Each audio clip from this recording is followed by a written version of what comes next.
এসে আমি বেতনটা পাই, বেতন পাই তো একটা টাকাও আমি রাখতে পারি না। কি করবো কোন তো আব্বাজান?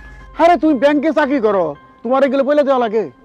তোমার ব্যাংকের অ্যাকাউন্ট খোলা আছে না, আরেকটা অ্যাকাউন্ট খোলো, খুইলা কিছু কিছু টাকা জমাইতে থাকো। আর আমি সারা জীবন তো তুমি সিঙ্গেল থাকবা না, রাতি রাত করে মুখ দেখুম না, তখন টাকা পয়সা কাজে লাগবো। এইভাবে যদি টাকা পয়সা তুমি খরচ করে ফেলাও, তাহলে তো বাড়ি ঘর ধন সম্পত্তি কিছুই তো করতে পারবা না।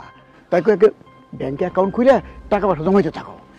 আব্বাজান আপনি কিন্তু একদম ঠিক কথাই বলছেন, আমার মনে করেন ব্রেনটা খুলে দিয়েছেন। ঠিক আছে, আমি কালকে ব্যাংকে গিয়েই আরেকটা অ্যাকাউন্ট খুলুম, খুলার সাথে সাথে টাকা রাখা শুরু করে দেবো। তোমার নামে অ্যাকাউন্ট খুলে লাভ নাই, ওই অ্যাকাউন্টে একটা টাকাও জমবো না। কেন? আরে বাবা, তোমার নামে অ্যাকাউন্ট হলে তোমার যখন খুশি তখন তুমি টাকা তুলে খরচ করে ফেলবা, তোমার কিছু কিনতে ইচ্ছা করলে তুমি টাকা তুলে খরচ করে ফেলবা। কিন্তু অ্যাকাউন্টটা যদি অন্য কারো নামে হয়, তাহলে তুমি যখন খুশি তখন টাকা তুলতে পারবা না, আর টাকাটা সত্যি সত্যি ব্যাংকে জমা থাকবে। আরে তুমি তো ঠিকই কইছো, কিন্তু আমি কার নামে অ্যাকাউন্ট খুলুম? কেন আব্বার নামে? শোনো, আমার আব্বার মতো সৎ মানুষ তুমি কি আর একটাও পাইবা না। আমাগো গ্রামের সব লোক আইসা আমার আব্বার কাছে টাকা জমা রাখতে চায়, আব্বা তো রাখি না, তারপর অনেকেই রাখে, বুঝছো? তুমি যদি আব্বার নামে অ্যাকাউন্ট করে টাকা জমা রাখো, মনে করো তোমার সবগুলা টাকাই সেভ। না না জানি, এটা তুই কি করছো? আমার নামে অ্যাকাউন্ট করবো কেন? এটা তো স্বামী স্ত্রীর ব্যাপার, এটা আমার টানস কেন? না না না আব্বা, প্লিজ আপনি না করবেন না, আমি আপনার নামে অ্যাকাউন্ট খুলুম।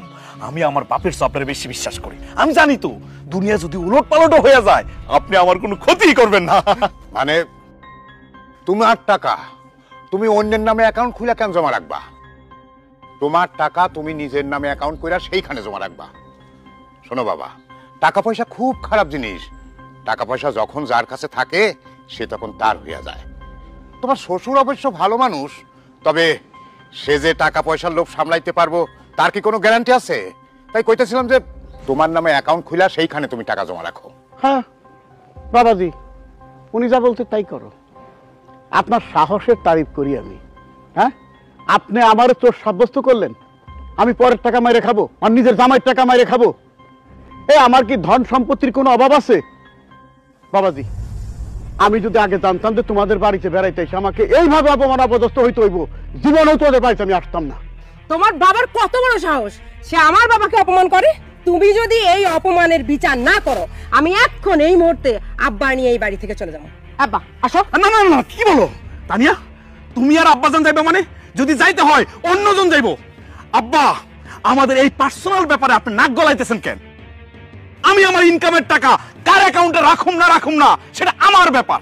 দয়া করে আপনি জ্ঞান দিবেন না। এই যে আমার শ্বশুর আব্বা যদি না থাকতো, দুইটা টাকার চেহারাও দেখতাম না, যেমন ছিলাম তেমনই থাকতাম। আমার এখন টাকা হইছে।